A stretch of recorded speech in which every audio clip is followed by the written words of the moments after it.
یہ سورہ اعراف کی 196 نمبر کی آیت ہے۔ اس کو آپ کے سامنے آج تک کی گفتگو کے لیے انتخاب کیا اور اس کے ذیل میں کربلا مظہر ولایت کے عنوان سے کچھ باتیں پیش کرنے کی کوشش کی۔ خالق کائنات نے اپنے پیغمبر کے ذریعے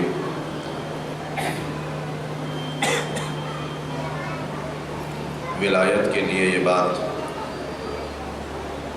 ہمارے سماعتوں تک پہنچانے کی ذمہ داری دیتے ہوئے فرمایا کہ کہہ دیجئے کہ یقیناً میرا ولی وہی اللہ ہے جس نے کتاب نازل کی ہے اور وہ نیک کردار لوگوں کا ولی و سرپرست اور حاکم ہے۔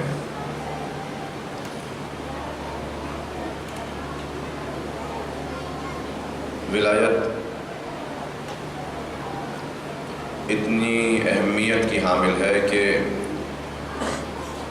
اللہ تعالیٰ و تبارک نے اس کو اپنے سے مخصوص کر کے رکھا اور اس کے فیض کو لوگوں تک پہنچانے کے لیے اتنا خاص انتظام کیا کہ دنیا کی کوئی شے ایسی نہیں جس کے لیے اللہ نے ویسا اہتمام و انتظام کیا ہو۔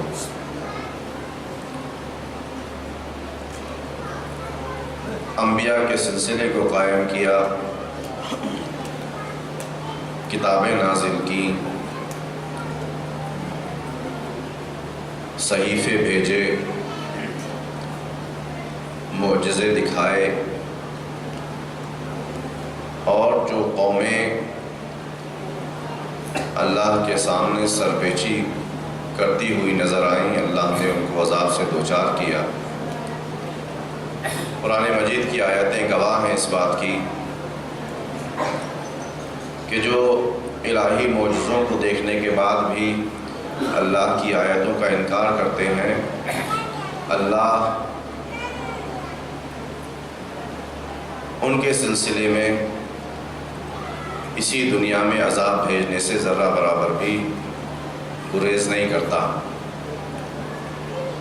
قوم نوح ہو یا قوم عاد و ثمود ہو یا قوم صالح ہو یا قوم بنی اسرائیل ہو، کوئی بھی قوم ہو جو اللہ کی حاکمیت کو چیلنج کرنے لگے، اس قوم کو اللہ پلک جھپکتے ہی تاریخ کا حصہ بنا دیتا ہے۔ اور اگر قرآن مجید جیسی کتاب میں ان قوموں کا تذکرہ نہ ملے تو پھر شاید ہی کوئی کتاب ایسی ہو کہ جہاں ان قوموں کا نام بھی ذکر ہو۔ اور مزے کی بات تو یہ ہے کہ نہ جانے کتنی قومیں ایسی رہیں کہ جن کا قرآن مجید میں تذکرہ نہیں ملتا، تو آج مجہول قومیں ہیں۔ ہاں کبھی کبھی جو آثار قدیمہ سے متعلق افراد ہیں وہ زمینیں کھودتے ہیں، پہاڑوں کی وادیوں میں سیر کرتے ہیں، یا پھر دوسرے کسی تاریخی آثار کے ذریعے سے اس بات کا اندازہ لگاتے ہیں کہ ہاں اس زمین پر کبھی فلاں سال میں یا فلاں سال میں یا تاریخ کے فلاں حصے میں ایک قوم ہوا کرتی تھی جس کا کلچر یہ تھا، جس کے رہنے کا طریقہ ایسا تھا، جو ایسے زندگی گزارا کرتی تھی، اور وہ پوری کی پوری قوم نیست و نابود ہو گئی۔ کیوں ہوئی نیست و نابود؟ اس لیے کہ اللہ نے قوموں کے عروج و زوال کے لیے قرآن مجید میں بہت واضح قوانین پیش کر دیے ہیں۔ جو قومیں، جو افراد، جو لوگ اللہ کے صحیح قوانین کی صحیح سے پابندی کرتے ہیں، وہ قومیں ہزاروں سال گزرنے کے بعد بھی زندہ و پائندہ رہتی ہیں، اور جو قومیں اللہ کے قوانین کی پابندی نہیں کرتی وہ چند ایک سال کے بعد ہی نیست و نابود ہو جاتی ہیں، اور ان کا نام و نشان مٹ جاتا ہے، جو قرآن مجید کی آیات اشارہ کرتی ہیں۔ نہ جانے کتنی قومیں ایسی رہی ہیں اس کائنات میں، کتنے قبیلے ایسے رہے ہیں، کتنے خاندان ایسے رہے ہیں جو آئے، بڑی شان سے انہوں نے زندگی گزاری، لیکن اللہ کی آیتوں کو جھٹلانے، اللہ کے بھیجے ہوئے پیغمبروں کی تکذیب اور اللہ کی نشانیوں کو مٹانے کی وجہ سے خود مٹ گئے، اور ایسے مٹے کہ تاریخ میں بھی ان کا کوئی ذکر نہیں ملتا۔ ابھی جیسا کہ میں نے عرض کیا کہ آثار قدیمہ والے لوگ جب کہیں کھدائی کرتے ہیں یا اتفاق سے کہیں کھدائی ہو رہی ہوتی ہے تو پتہ چلتا ہے کہ یہاں بھی کوئی شہر ہوا کرتا تھا، کوئی بستی ہوا کرتی تھی، کچھ کنکال نکل آتے ہیں، جس سے یہ اندازہ لگا لیا جاتا ہے کہ ہاں اس جگہ پر بھی کبھی کوئی بستی ہوا کرتی تھی، کبھی کچھ افراد ہوا کرتے تھے، کچھ لوگ ہوا کرتے تھے۔ کہاں گئے؟ سب مٹی میں مل گئے۔ کیوں مل گئے مٹی میں؟ اس لیے کہ انہوں نے اپنے باقی رہنے کے لیے کوئی ایسا کام نہیں کیا جس کی وجہ پر یا وہ باقی رہ سکیں یا ان کا ذکر باقی رہ سکے۔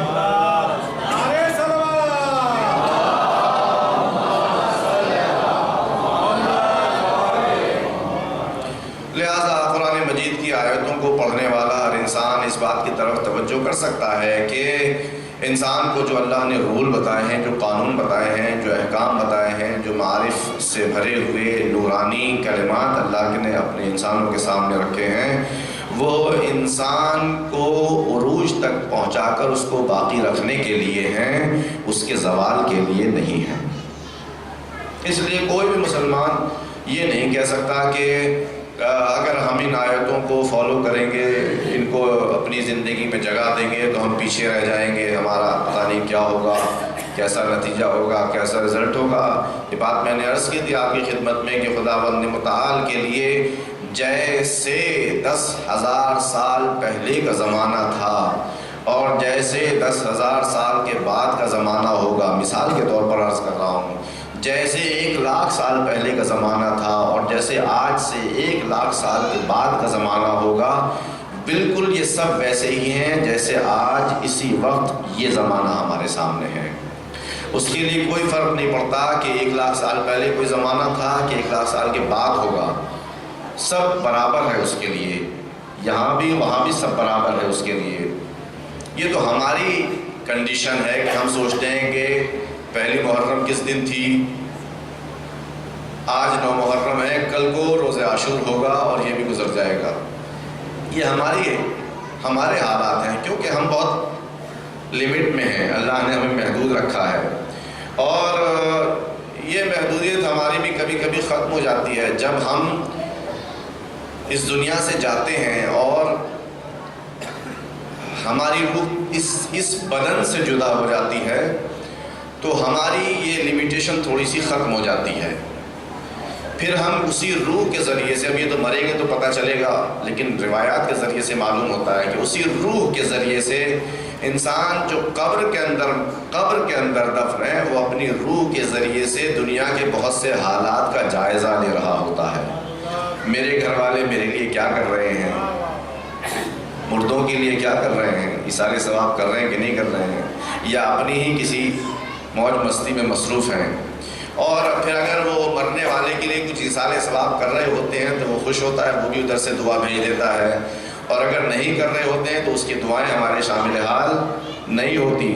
تو حالانکہ کوئی قبر میں کتنی سی قبر ہوتی ہے، 1 میٹر 1.5 میٹر کی قبر ہوتی ہے لمبائی میں، اور چوڑائی میں تو شاید 2 بالش کے برابر 3 بالش کے برابر، اس سے زیادہ نہیں ہوتی، اس کے اندر محدود ہے، مگر اس کی روح چونکہ اس بدن سے، اس مادی بدن سے جدا ہو گئی ہے، تو اللہ نے اس کے لیے حالات فراہم کیے ہیں کہ اب وہ اپنے اس لیمیٹیشن سے باہر آ کر کے تھوڑا سا کچھ ایکسٹرا کر سکے، دیکھ سکے، سن سکے، بتا سکے۔ جی تو یہ بات تو ہم لوگوں کے لیے بھی ہے، تھوڑا سا اس دنیا سے الگ ہٹتے ہی ہمارے ساتھ یہ حالات پیش آ جاتے ہیں۔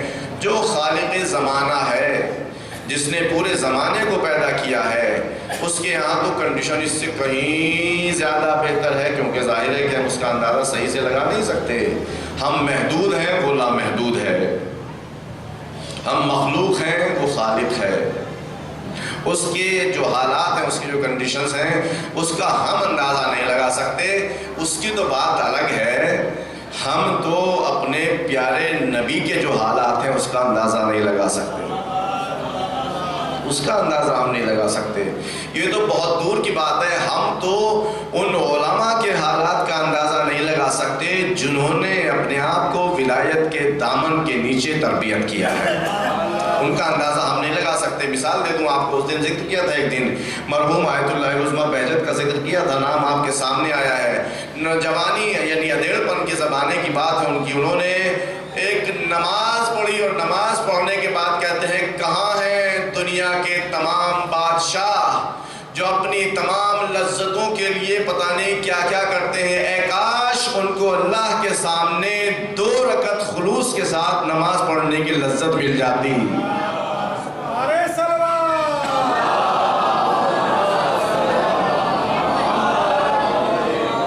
تو وہ سارا تخت و تاج چھوڑ کر کے الگ ہو جاتے اور 2 رکعت نماز پڑھنے کے لیے مچلتے کہ کب ہمارے پاس ایسا موقع آئے کہ ہم اللہ کے ساتھ راز و نیاز کر سکیں۔ شاید یہی وجہ ہے کہ ہمارے پیارے حضور اکثر و بیشتر جناب بلال سے یہی فرمایا کرتے تھے، ارحنی یا بلال، بلال جلدی سے اذان دے کر مجھے آرام کی، آسائش کی خبر سناؤ۔ اذان دو گے تو وقت آ جائے گا پروردگار سے راز و نیاز کا، اور میری روح کو سکون مل پائے گا۔ کہاں ہیں وہ حالات اور کہاں ہمارے حالات؟ یہ سب اس لیے کہ وہ اللہ کی ولایت کے زیر سایہ، اور اس طرح کے حالات ہمارے لیے نہیں پیدا ہو پاتے۔ 50 سال 80 سال نمازیں پڑھ لیتے ہیں ہم لوگ، لیکن جیسے بچپن میں نماز پڑھا کرتے تھے اس سے بدتر ہی ہو جاتا ہے، بہتر نہیں ہو پاتا۔ بچپن میں تو کبھی لو لگ بھی جاتی ہے خدا سے، لیکن جوانی، نوجوانی، بڑھاپے، ادھیڑ پن میں وہ لو بھی ختم ہونے لگتی ہے۔ بہت اکا دکا کوئی مومن ایسا مل جاتا ہے کہ جو جیسی نماز بچپن میں خلوص کے ساتھ پڑھا کرتا تھا، توجہ کے ساتھ پڑھتا تھا، وہ اپنے ادھیڑ پن میں، لڑک پن میں، جوانی میں، بڑھاپے میں پڑھتا ہو اتنی ہی خلوص کے ساتھ پڑھ لیتا ہے، خانہ پوری ہو جاتی ہے۔ بہرحال جو وظیفہ اس کی ڈیوٹی ہے جو اس نے انجام دے دیا ہے، اب اللہ بھی نہیں کہے گا کہ تم نے نماز کیوں نہیں پڑھی، نماز پڑھ تو لی تھی میں نے، چاہے جیسی پڑھی وہ ایک الگ بات ہے۔ اے کاش ہم جس خلوص کے ساتھ بچپن میں نماز پڑھا کرتے ہیں، نوجوانی میں نماز پڑھتے ہیں، اس نماز کے مطالب اور معارف اور نکات کو وہیں سے سمجھنا شروع کرتے ہیں، تو پھر ہماری زبانوں کے اوپر نماز کی وہ لذت محسوس ہونے لگے، اور اس لذت کی بنیاد پر ہم نماز کا انتظار کرنے لگیں، اور جب انتظار کرنے لگیں گے تو جب ہم نماز کا انتظار کر رہے ہیں تو خالق کائنات بھی ہمارا انتظار کرے گا کہ میرا بندہ کب میری بارگاہ میں آ رہا ہے۔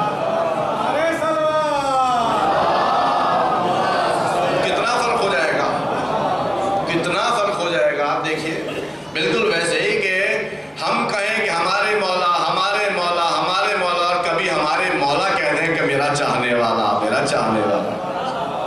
کتنا فرق ہو جائے گا، بہت فرق ہو جائے گا، زندگی ہی بالکل چینجنگ آ جائے گی اس میں۔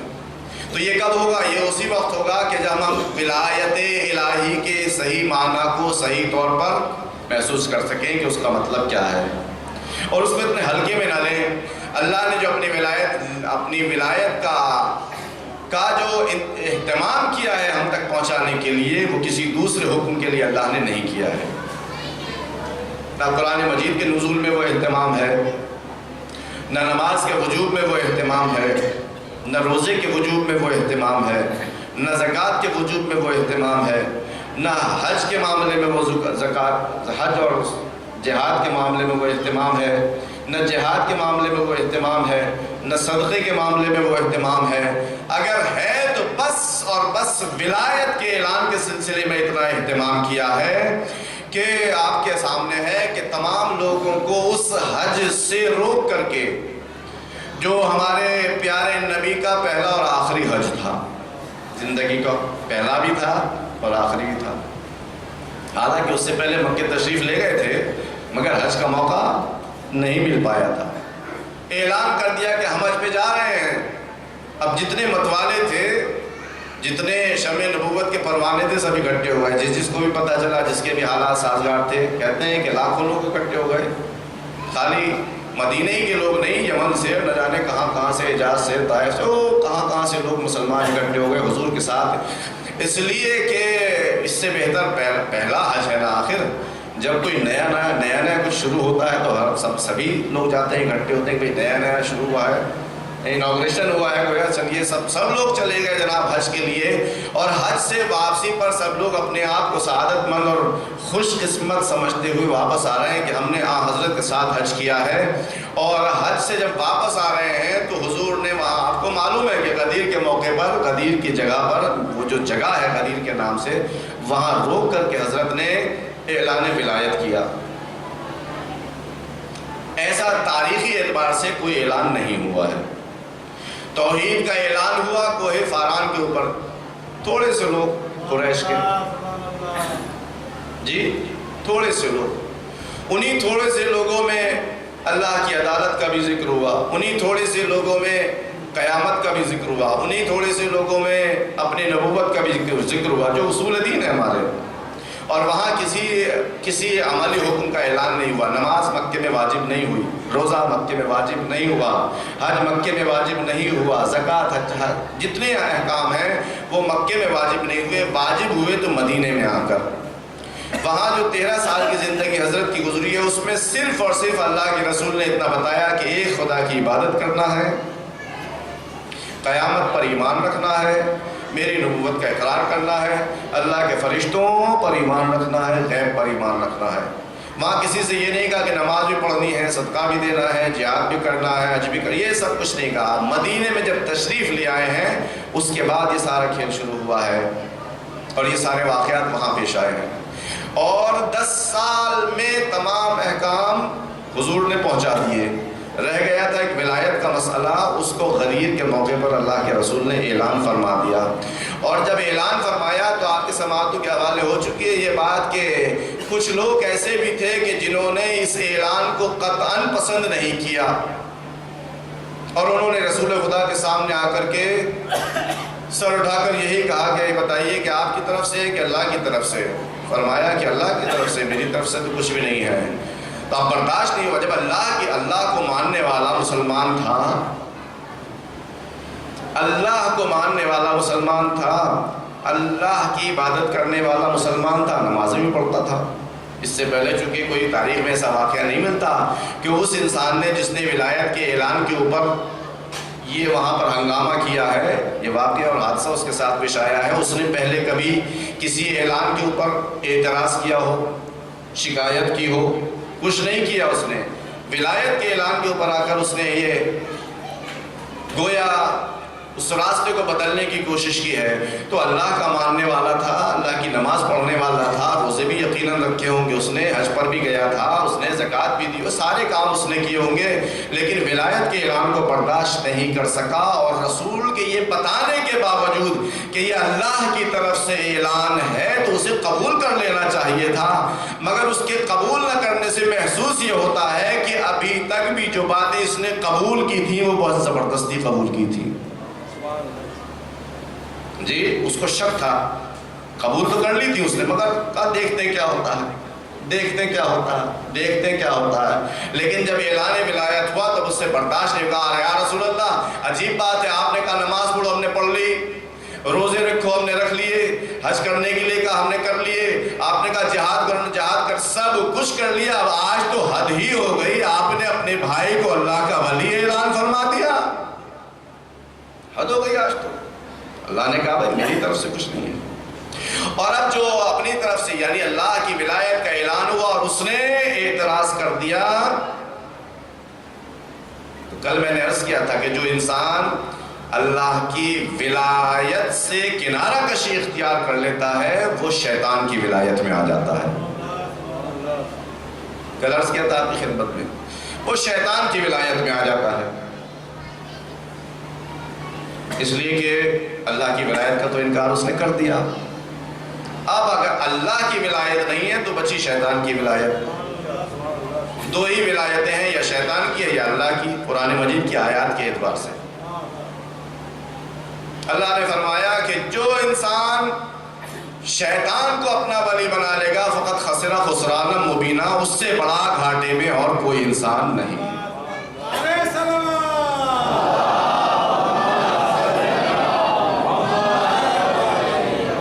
اس سے بڑا گھاٹے میں اور کوئی انسان نہیں ہے جو شیطان کو اپنا ولی بنا لے، شیطان کی ولایت کے تحت آ جائے، شیطان کی ولایت کو تہہ دل سے قبول کر لے، اس سے زیادہ بڑا گھاٹے والا کوئی نہیں ہے۔ تو یہ بڑی عجیب بات ہے، انسان کبھی کبھی گمان کرتا ہے کہ میں ولایت اللہ کو قبول کیے ہوں، لیکن ہوتا ہے شیطان کی ولایت، اس کے کچھ آثار ہیں، نتیجے ہیں، اس کے کچھ اثرات ہیں، اس کی کچھ علامتیں ہیں، نشانیاں ہیں، جس سے پتہ چلتا ہے کہ انسان اللہ کی ولایت میں ہے یا شیطان کی ولایت میں ہے۔ نشانیوں سے ہی تو پتہ چلتا ہے۔ آپ ہی میں سے کسی سے ملاقات ہوئی میری، دیکھا کہ چہرہ اترا ہوا ہے، ارے کل تو آپ بہت حشاش بشاش تھے، ماشاءاللہ مسکرا رہے تھے، آج کیوں چہرہ ہوا تھا؟ کیا بتائیں مولانا، تھوڑا سا بخار آ گیا ہے۔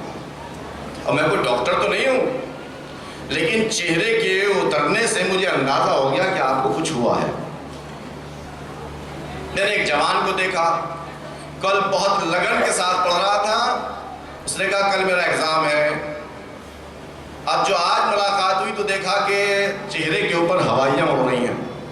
خیریت؟ پہلے ایگزام کے لیے بہت تیاری کی تھی، وہاں جا کر سب بھول گیا، جیسے تیسے لکھ کے آ گیا ہوں، اب معلوم نہیں کیا ہوگا۔ تو میں کوئی سائیکولوجسٹ تو نہیں ہوں، لیکن اس کے چہرے کے اترنے سے مجھے اتنا اندازہ ہو گیا کہ کچھ گڑبڑ ہے۔ جی ایک صاحب کو دیکھا کہ ہمیشہ منہ لٹکائے رہتے تھے، آج دیکھا بہت خوش ہیں، کیا ہو گیا خیریت؟ کہنے لگے صاحب وہ لاٹری نکل آئی ہے۔ اچھا۔ ایک صاحب کو دیکھا کہ ہمیشہ اپنے آپ سے کچھ بولتے رہتے تھے، ہمیشہ بولتے رہتے تھے، آج دیکھا تو بہت اطمینان کے ساتھ سیٹ ہے بالکل۔ بھائی آج خیریت تو ہے؟ جی ہاں، اصل میں روزانہ میرے بچوں کے ساتھ میری کچھ ٹینشن رہتی تھی، تو میں اپنے ادھیڑ بن میں لگا رہتا تھا کہ یہ ٹینشن کیسے دور کروں۔ آج الحمدللہ وہ ٹینشن دور ہو گئی ہے، تب مجھے سکون اور اطمینان ہو گیا ہے۔ تو یہ سب علامتیں ہی تو ہیں، نشانیاں ہی تو ہیں کہ جس سے انسان حالات کا اندازہ لگا لیتا ہے۔ آپ نے بہت دور سے اسٹیشن کے اس پار سے دیکھا ہو دھواں اٹھ رہا ہے امام باڑے کے سامنے، فوراً آپ سمجھ گئے کہ آج آگ کا ماتم ہونا ہے، اس کے لیے آگ جلائی گئی ہے۔ دور سے ہی آپ نے ایک نشانی دیکھی، ایک علامت دیکھی، ایک سائن دیکھا آپ نے، اور آپ کا ذہن پہنچ گیا کہ ہاں یہ کس چیز کا ہو سکتا ہے، کچھ گڑبڑ ہے، کچھ اچھا ہوا ہے. ایسے ہی انسان کی زندگی میں اچھا کرے تو بھی کچھ نشانیاں پیدا ہو جاتی ہیں، برا کرے تو بھی کچھ نشانیاں پیدا ہو جاتی ہیں. انسان اللہ کی ولایت میں ہو تو کچھ نشانیاں پیدا ہو جاتی ہیں، شیطان کی ولایت میں ہو تو کچھ نشانیاں پیدا ہو جاتی ہیں. اس فرق کو محسوس کر سکیں اگر آپ توجہ کیجیے گا. اگر انسان اللہ کی ولایت میں ہو تو وہ مرتے مر جائے گا، اللہ کے کہے پر عمل کرے گا، کچھ بھی ہو جائے چاہے. لیکن اگر شیطان کی ولایت میں ہوگا تو وہ اپنے مقصد تک پہنچنا چاہے گا، چاہے اس کے لیے حلال کرنا پڑے یا حرام کرنا پڑے.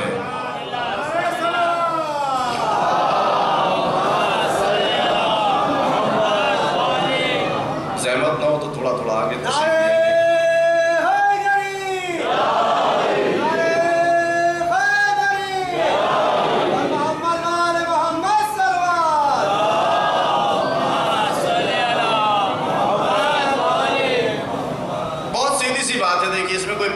ایسی بات نہیں ہے جو کسی کے ذہن میں نہ آئے. اللہ کی ولایت میں جب انسان ہوتا ہے تو وہ وہی کرتا ہے جو اللہ نے کہا ہے. اب چاہے وہ کرنے کے بعد وقتی طور پر اس پر مصیبت آ جائے، کوئی بات نہیں. ویسا ہی کرنے کے بعد اس کی لاٹری کھل جائے تو بھی کوئی بات نہیں، قسمت چمک جائے تو بھی کوئی بات نہیں. لیکن جو شیطان کی ولایت میں ہوتا ہے اس کا سارا دھیان ہوتا ہے اپنے مقصد تک پہنچنے کی طرف، اور اس پہ کوئی فرق نہیں پڑتا کہ مقصد تک کیسے پہنچوں، کوئی فرق نہیں پڑتا اس کے اوپر. یہ شیطان کی ولایت کی خصوصیت ہے کہ مجھے تو اپنے مقصد تک پہنچنا ہے. اب چاہے 4 انسانوں کو روندتے ہوئے پہنچوں، یتیموں کا مال کھا کے پہنچوں، بیواؤں کو پریشان کر کے پہنچوں، پڑوسیوں کو تکلیف دے کر پہنچوں، مجھے اس سے کوئی فرق نہیں پڑتا. کسی کی آبرو ریزی کر کے پہنچوں، کسی کا مال کسب کر کے پہنچوں، مجھے تو اپنے مقصد تک پہنچنا ہے. کیوں؟ اس لیے کہ شیطان کی ولایت میں ہے، اسے تو بس اپنا وہ ہدف دکھائی دیتا ہے. اللہ کی ولایت میں رہنے والے انسان کو بھی اپنا ہدف رکھنا چاہیے، اور اس کا ہدف بہت بلند بھی ہونا چاہیے، اونچا بھی ہونا چاہیے، مقصد بھی اس کا بلند ہونا چاہیے. لیکن اللہ کی ولایت میں رہنے والا انسان اپنے مقصد تک پہنچنے کے لیے وہی راستہ اختیار کرے گا جو اللہ اس کے لیے پسند کرتا ہے. اس کے علاوہ کوئی دوسرے راستے کو اختیار نہیں کر سکتا. ورنہ اب کربلا سے اتنے بات سیکھ ہی سکتے ہیں، ورنہ کیا سید الشہداء تو دور کی بات ہے، ابو الفضل العباس کے اختیار میں نہ تھا کہ وہ ایک شمشیر کی نوک سے پوری کربلا کو تہو بالا کر دیں.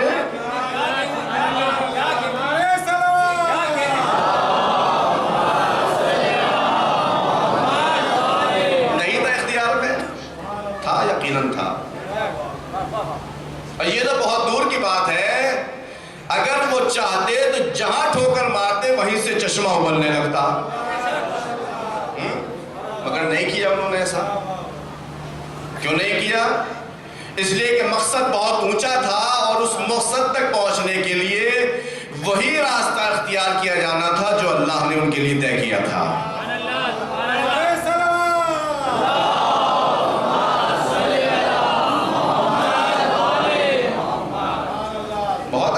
سمجھنا. اسی لیے تو بار بار لوگوں نے سید الشہداء سے یہی عرض کیا، فرزند رسول وہاں نہ جائیے، وہاں نہ جائیے،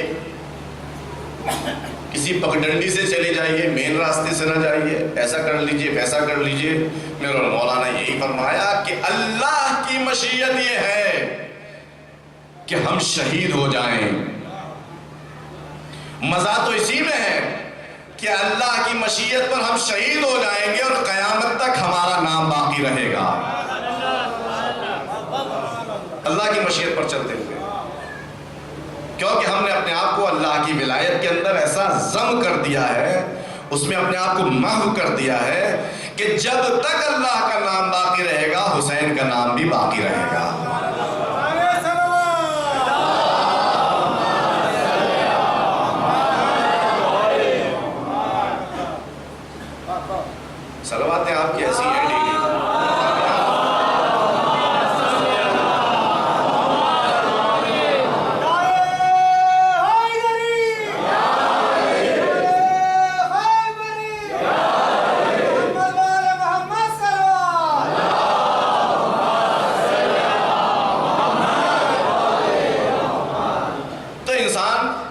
اللہ کی ولایت میں نہیں ہوتا ہے تو شیطان کی ولایت میں ہوتا ہے، اور شیطان کی ولایت میں جب ہوتا ہے تو اس پہ کوئی فرق نہیں پڑتا کہ وہ کیا کر رہا ہے، بس اس کے سامنے تو، اس کی آنکھوں کے سامنے تو وہ لڈو پیڑے آ جاتے ہیں جسے وہ کھانا چاہتا ہے۔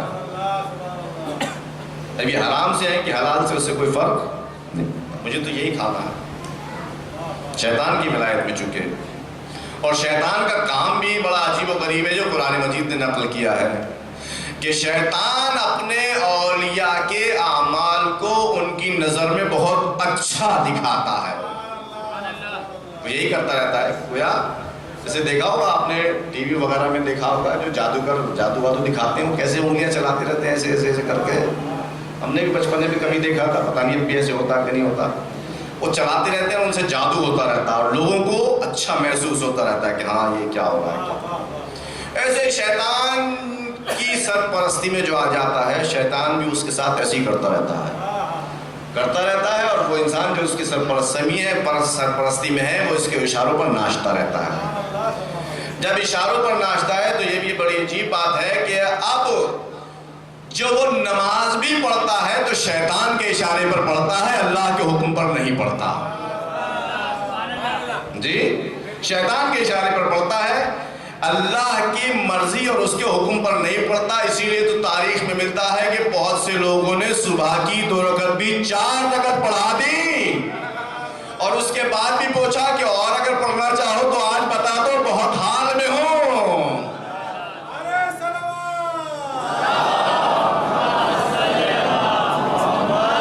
آج بالکل فٹ ہوں میں، اگر 4 رکعت پڑھنے کے بعد بھی اگر گنجائش ہو تو میں حاضر ہوں۔ کیوں؟ اس لیے کہ آج وہ اللہ کی نماز نہیں پڑھ رہا ہے، آج وہ اس کی نماز پڑھ رہا ہے جس نے اس کو مدہوش کر رکھا ہے۔ اب تو چاہے جتنی پڑھ لیں، اسی لیے ہیں بہت سے لوگ معاشرے میں، ہر جگہ ہر طرح کے لوگ ہوتے ہیں۔ بھائی صاحب اس بات سے مولا راضی نہیں ہوں گے، اللہ بھی خوش نہیں ہوگا، اور نہ کوئی ایسا حکم ہے شریعت میں کہ ہمیں یہ سب کچھ پتہ نہیں ہے،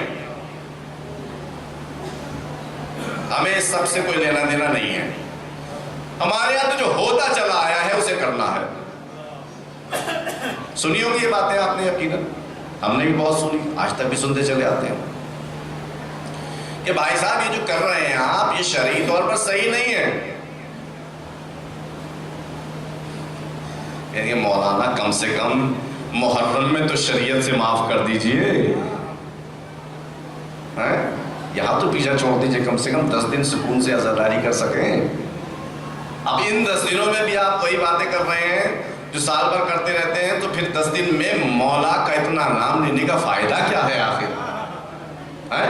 اتنا بار بار ہم ان کے لیے دعا پڑھ رہے ہیں، سینہ پیٹ رہے ہیں، سر و سینہ پیٹ رہے ہیں، آنسو بہانے کے لیے کوشش کر رہے ہیں، اتنا نظر و نیاز کر رہے ہیں، اتنا فرش عزا بچھا رہے ہیں، اتنا آگ کے اوپر بھی چلنے کے لیے تیار ہیں ہم، اتنا زنجیر سے کما سے نہ جانے کائے کائے سے خون بہا رہے ہیں، تو اب بھی آپ اسی شریعت کی بات کر رہے ہیں۔ کمال ہی کر دیا مولانا آپ نے۔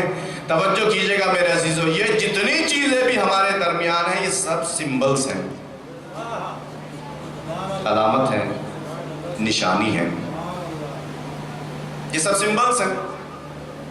اب میں سب کی تو وضاحت یہاں نہیں کر سکتا، یہ میرا موضوع ہے، اس کی طرف میں بھی تھوڑا سا اشارہ کرنا چاہوں گا، لیکن اتنی بات تو عرض کر ہی سکتا ہوں، ذرا اور صلوات پڑھ کے تھوڑا سا آگے تشریف لے آئیے، یہ روزانہ کا قصہ ہے، تھوڑا آ جائیے، آ جائیے آگے آ جائیے، آواز بلند صلوات۔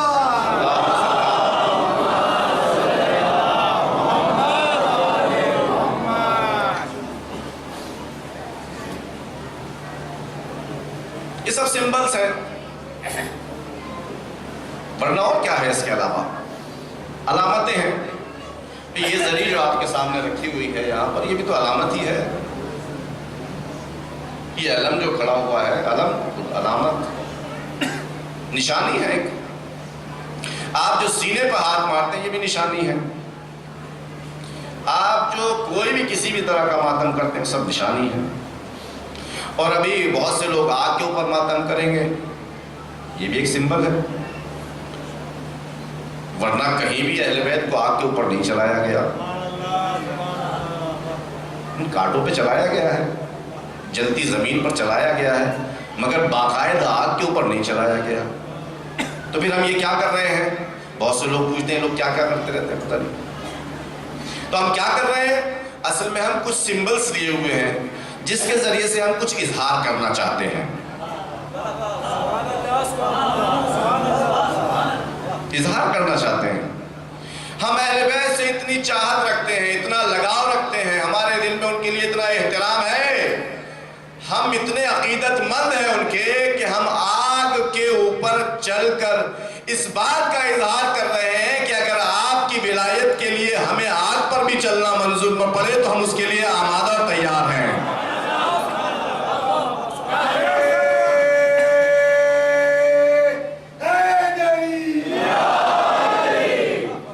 ہم اس کے لیے بھی تیار ہیں۔ یہ علامتی تو ایک نشانی تو ہے، ورنہ کیا ہے؟ کچھ بھی نہیں ہے۔ لیکن وہی اہل بیت کہے کہ بھیا ہماری ولایت مل ہی نہیں سکتی سوائے دو چیزوں کے۔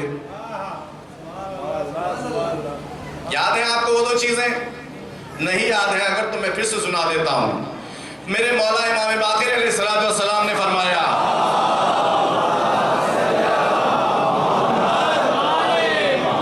لا تنال ولایتنا الا بالعمل والورع، ہماری ولایت نہیں مل سکتی کسی بھی انسان کو مگر یہ کہ وہ عمل واجبات انجام دے، ورع محرمات سے پرہیز کرے۔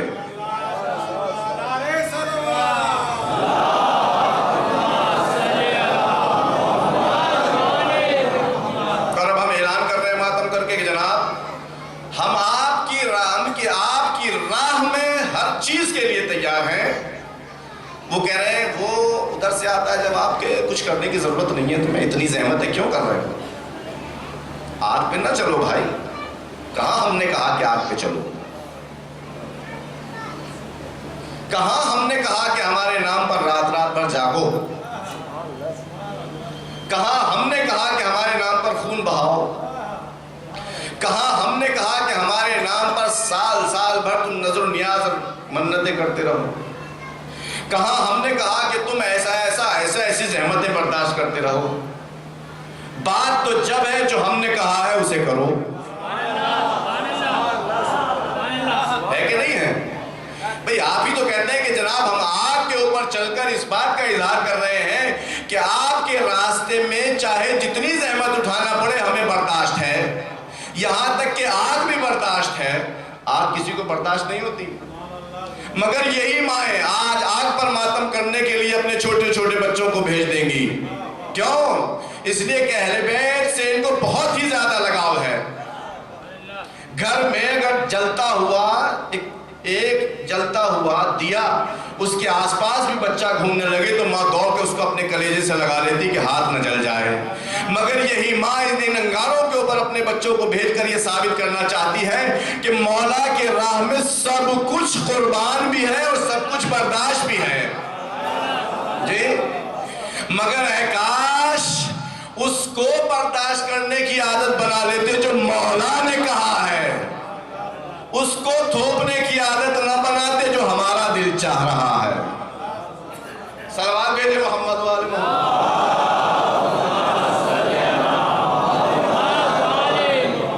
اور جب اس کی عادت ہمیں پڑ جاتی جو مولا نے کہا ہے تو پھر ہم ہو جاتے مولائی۔ کیا ہو جاتے ہم؟ مولائی۔ اب یہ حدیث کی روشنی میں عرض کر رہا ہوں عزیزو، دیکھیے کیونکہ آیا ہے بہت ساری حدیثوں میں یہاں سب کو نہیں کہہ سکتا اس لیے کہ ٹائم پھر بہت زیادہ ہو جائے گا، توجہ کیجئے گا۔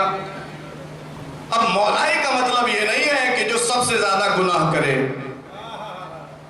مولائی کا مطلب یہ نہیں جو سب سے زیادہ خون بہائے، مولائی کا مطلب یہ نہیں جس کے بال سب سے بڑے ہوں، مولائی کا مطلب یہ نہیں کہ جو چوڑی دار کرتے پہن کے گھومے، مولائی کا مطلب یہ نہیں ہے جو سب سے زیادہ بڑی بڑی مجلسیں کرے، مولائی کا مطلب یہ نہیں ہے کہ وہ اپنے سر کے اوپر قمع لگائے، مولائی کا مطلب یہ نہیں ہے کہ وہ خون اپنا بھی بہائے دوسروں کو بھی بہانے پہ مجبور کرے، مولائی کا مطلب یہ نہیں ہے کہ وہ اپنے ہاتھوں میں یہ بڑے بڑے کڑے پہن کر گھومتا پھرے، مولائی کا مطلب ہرگز یہ نہیں ہے میرے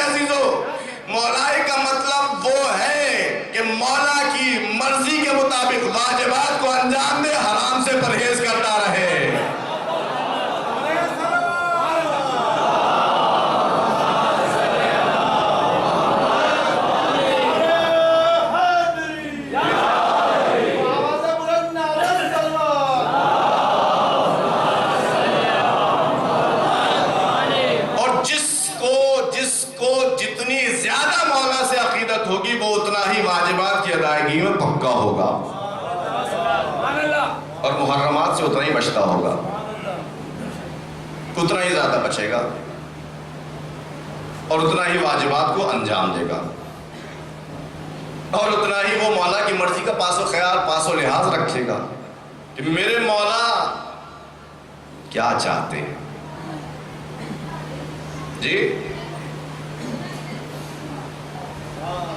اگر یہ سب مولائی ہونے کے لیے ضروری نہ ہو تو پھر میں یہ لفظ کہہ دیتا ہوں یہاں، کئی دن سے تکرار کر رہا ہوں، آج بھی تکرار کر دوں کہ پھر تو ہم عباس علمدار سے بھی زیادہ اسمارٹ ہیں۔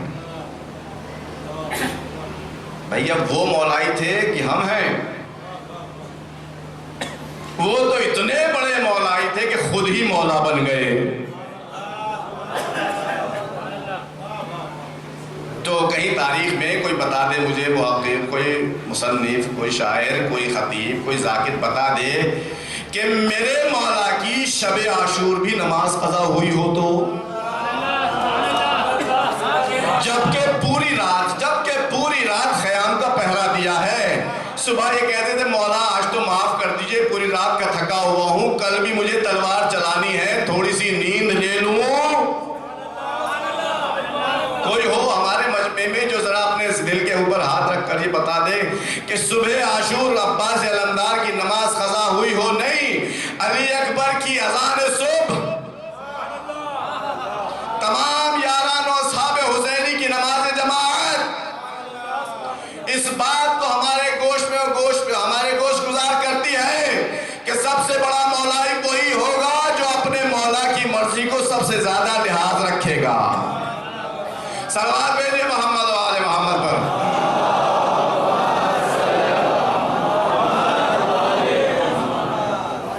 اور اگر یہ لحاظ نہیں رکھا گیا تو انسان چلا جائے گا شیطان کی ولایت میں۔ اور اب تھوڑا سا جگر سنبھال کے سنیے گا کہ اب یہ خطرناک میٹر ہے، یہاں سے انسان چلا جائے گا شیطان کی ولایت میں۔ جگہ تھوڑی سی گنجائش ابھی ہے اور تھوڑا تھوڑا آگے آ جائیے۔ صلوات بھیجتے رہیے محمد و آل محمد پر۔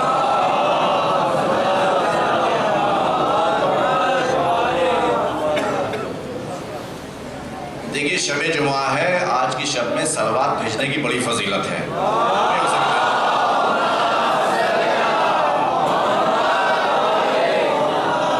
بہت گنجائش ہے ابھی بہت گنجائش ہے، کچھ ادھر آتے ہیں۔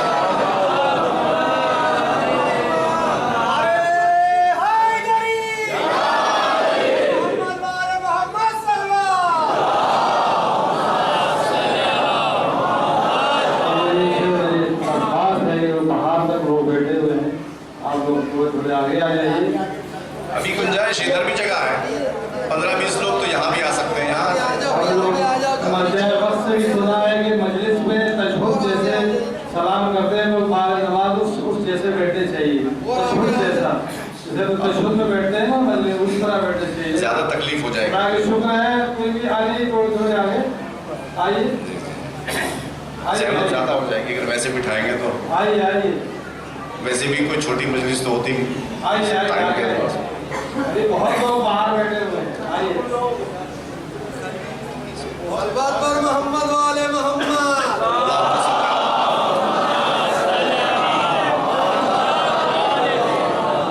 آواز بلند صلوات۔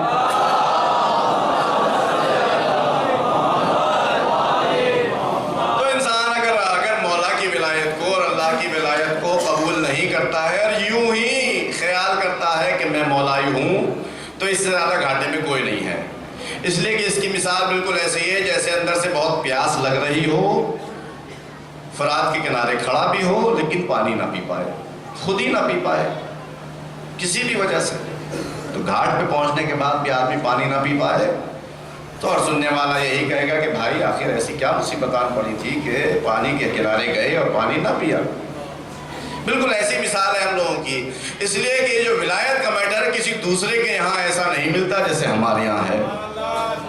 جی بھائی 12 معصوم ہستیاں کس کی ولی بن سکتی ہیں آخر؟ یہ تو ہم ہی لوگوں کے ولی ہیں۔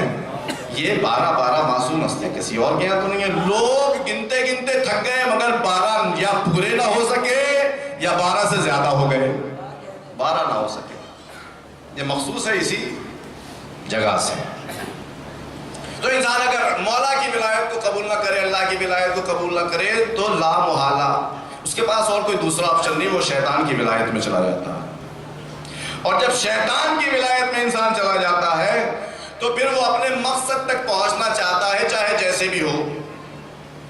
مثال کے طور پر جیسے کبھی کبھی ہوتا ہے، بعض لوگ ہمیشہ مجلس میں آگے بیٹھنے کے پابند ہوتے ہیں، یا ہمیشہ نماز میں پہلی صف میں بیٹھنے کے پابند ہوتے ہیں۔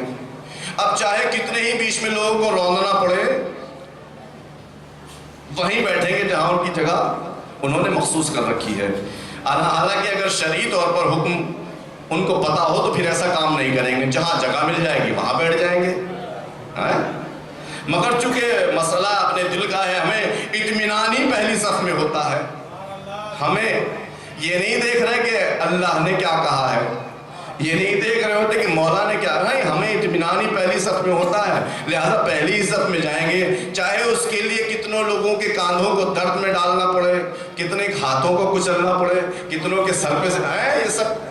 انسان جب شیطان کی ولایت، اللہ اکبر، کیا ہو سکتا ہے کہ کوئی مومن ایسا نمازی شیطان کی ولایت میں آ جائے، ایسا نمازی؟ یہی باریک سا فرق ہے۔ کوئی بھی کام چھوٹا بڑا جسے ہم دنیاوی کہتے ہیں یا دینی، یہی فرق ہے جناب۔ اور اسی فرق سے وہ پل صراط بھی سمجھ میں آ سکتا ہے جس میں سے ہر کسی کو گزرنا ہے، اس کی باریکی کو سمجھا جا سکتا ہے۔ کوئی بھی چھوٹا بڑا کام جسے ہم دنیاوی کہتے ہوں یا دینی، مثال کے طور پر دنیاوی کام جیسے شادی بیاہ، جاب، ایجوکیشن، لین دین، مارکیٹنگ، بازار میں آنا جانا، رشتہ داروں سے ملنا، یہ سب جو کام ہوتے ہیں ہمارے دنیاوی جن کو ہم کہتے ہیں، یہ کام ہو یا دینی کام ہو، جیسے کہ مجلس برپا کرنا، نماز پڑھنا، صدقہ دینا، تبرک کا اہتمام کرنا، ماتم کرنا، حج پہ جانا، روزے رکھنا، یہ سب کے سب دینی اور دنیاوی۔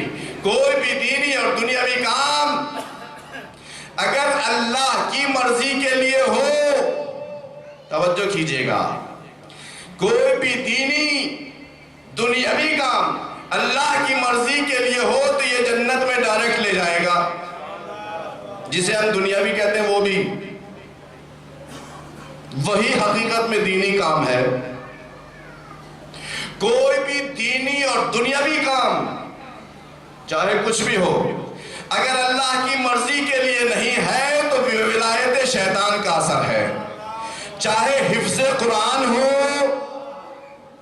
یا اذان دینا ہو، یا روزے رکھنا ہو، یا حج پہ جانا ہو، یا تلاوت قرآن ہو، یا منقبت خوانی ہو، یا نماز پڑھنا ہو۔ اسی وجہ سے تو میرے مولا نے فرمایا کہ بہت سے لوگ ایسے ہیں کہ جن کی نمازیں ان کو جہنم میں لے جائیں گی۔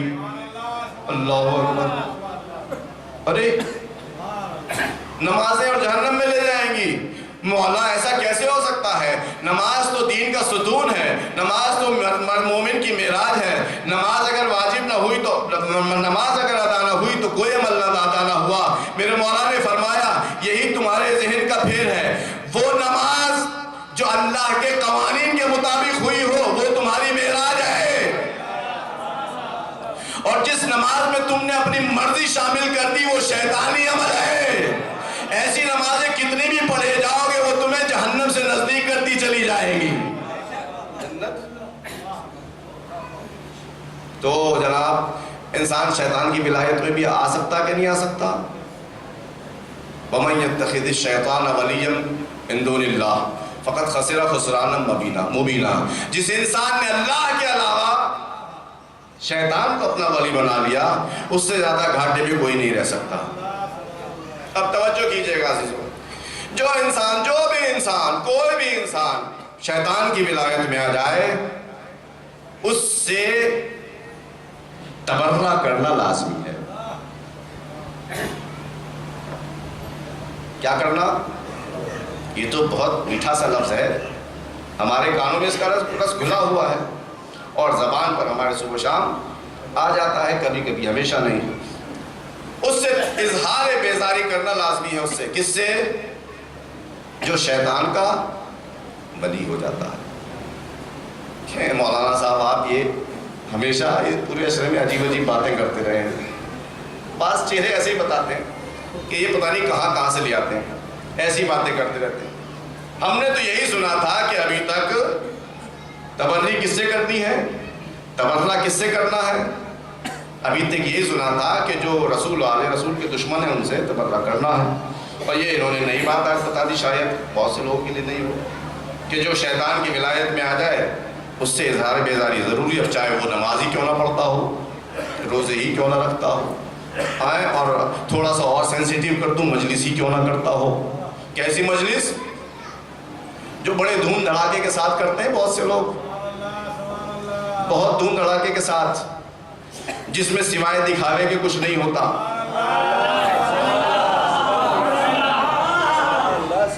ایسی مجلسیں جو لوگ خلوص سے کرتے ہیں ان کے اللہ قبول کرے۔ اور میں اس لیے کہہ رہا ہوں کہ کبھی کبھی لوگ خود ہی کہتے ہیں، میں پھر کسی پر الزام نہیں لگا رہا ہوں، کہ صاحب بہت سے لوگ ہیں جو دکھاوے کی مجلس کرتے ہیں، جی، اور خود ہی کہتے ہیں کچھ لوگ، اور کبھی کبھی فخری انداز میں کہتے ہیں ہم نے ایسا کر دیا، ہم نے ایسا کر دیا، ہم نے ایسا کر دیا، یہ تبرک بانٹا، یہ مولانا بلائے، یہ پبلسٹی کی، یہ ہم نے پبلسٹی کی، یہ پمفلیٹ چھاپے، یہ اخبار میں نکلوایا، یہ سائٹ پہ نکالا، یہ سوشل نیٹ ورک میں ڈال دیا۔ کاہے کے لیے کر دیا بھائی اتنا؟ تاکہ پبلک میں پتہ تو چلے کہ ہم نے کچھ کیا ہے، جی، لوگوں کو پتہ تو چلے کہ ہم بھی کچھ کرتے ہیں۔ بھائی لوگوں کے لیے آپ نے کام کیا تھا، خدا کے لیے تو نہیں کیا تھا۔ جب لوگوں کے لیے کیا تھا تو پھر اللہ سے اس کے اجر کی امید نہ رکھنا، مولا سے بھی اس کے اجر کی امید ہرگز نہ رکھنا، اس لیے کہ مولا مشیت الہی کا پابند ہے، تمہاری مرضی کا پابند نہیں ہے۔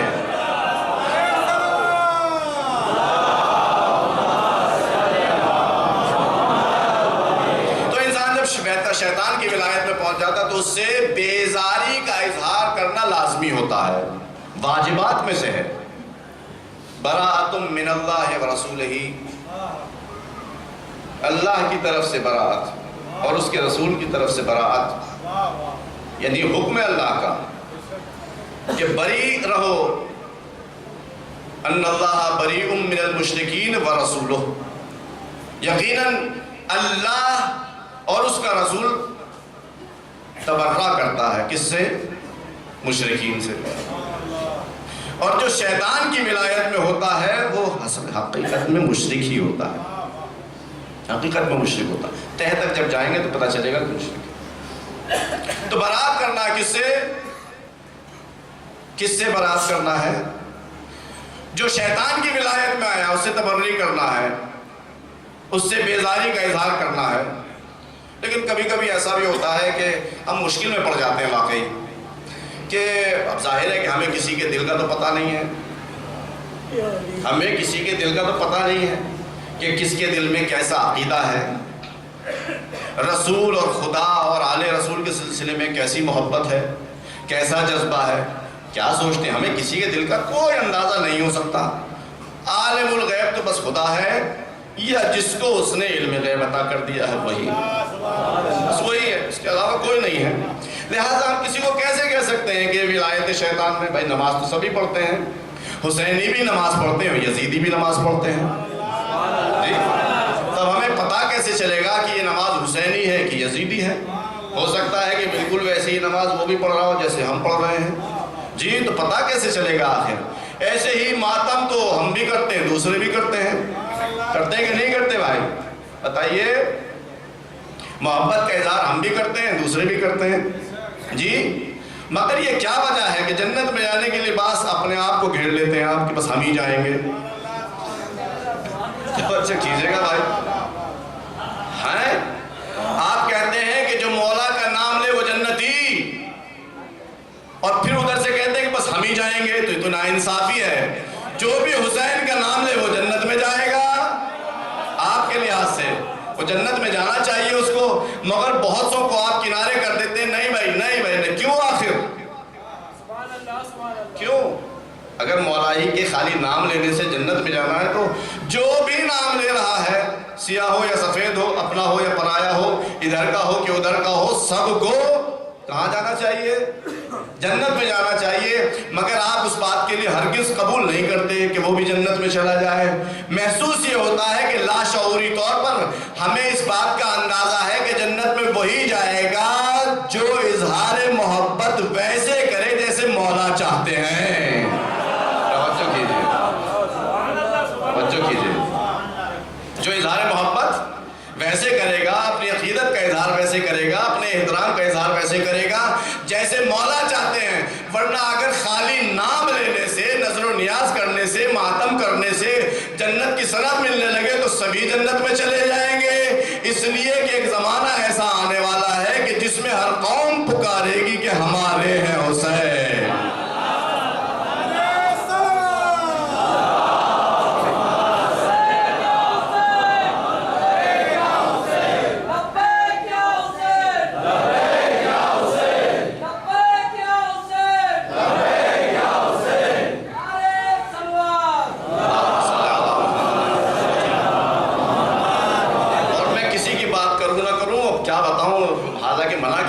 مجھ سے منع کیا گیا کہ میں کسی کا یہاں نام نہ لوں، لیکن ایک صاحب ایسے ہیں کہ جنہوں نے ابھی پچھلے ہفتے میرے مولا کی بڑی مداحی کی ہے۔ دیکھا ہوگا آپ نے، ایک جگہ جا کر کے انہوں نے کی ہے، نہیں مداحی، اب نام لینا پڑے گا شاید، نہ لوں۔ ایک بہت سوٹڈ بوٹڈ آدمی ہے ہمارے ملک میں ایسے،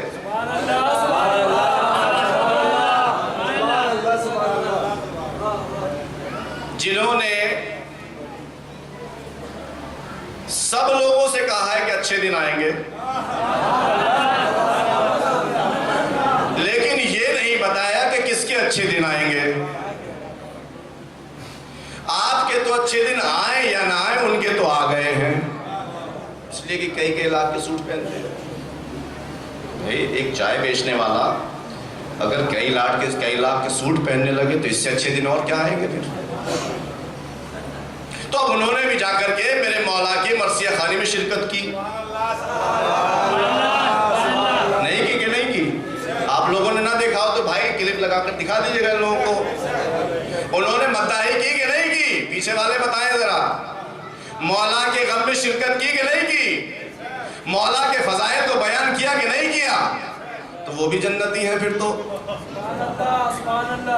جنتی ہے کہ نہیں ہے؟ جو ہمارا معیار ہے اس کے لحاظ سے تو وہ بھی جنتی ہیں، اس لیے کہ جو ایک بار میرے مولا پر آنسو بہا لے جنت واجب، آنسو نہ بہا پائے منہ بنا لے جنت واجب۔ تب دوربین وہ جو کیمرہ تھا وہ یہ تو نہیں دکھا پایا کہ حضرت کے آنسو بہے کہ نہ بہے، مگر اتنا ضرور دکھا دیا اس نے کہ ان کا منہ بنا ہوا تھا۔ اب خدا ہی جانتا ہے کس چیز سے منہ بنا ہوا تھا، مگر مولا کے تذکرے میں منہ بنا ہوا تھا، تو اس اعتبار سے ان کے اوپر بھی جنت واجب ہو گئی۔ تو اب کیا ان کو آپ جنت جانے سے روک سکتے ہیں؟ کیونکہ ہمارا تو معیار یہی ہے۔ لیکن پھر آپ کہیں گے کہ نہیں صاحب وہ جنت میں ہرگز نہیں جائیں گے۔ کیوں نہیں جائیں گے؟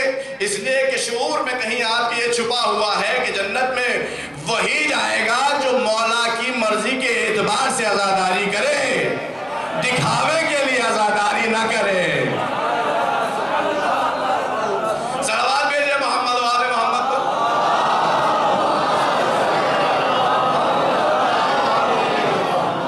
ایک نعرہ حیدری، یا علی یا علی یا علی مدد حق حیدری، آواز بلند نعرہ سلوات،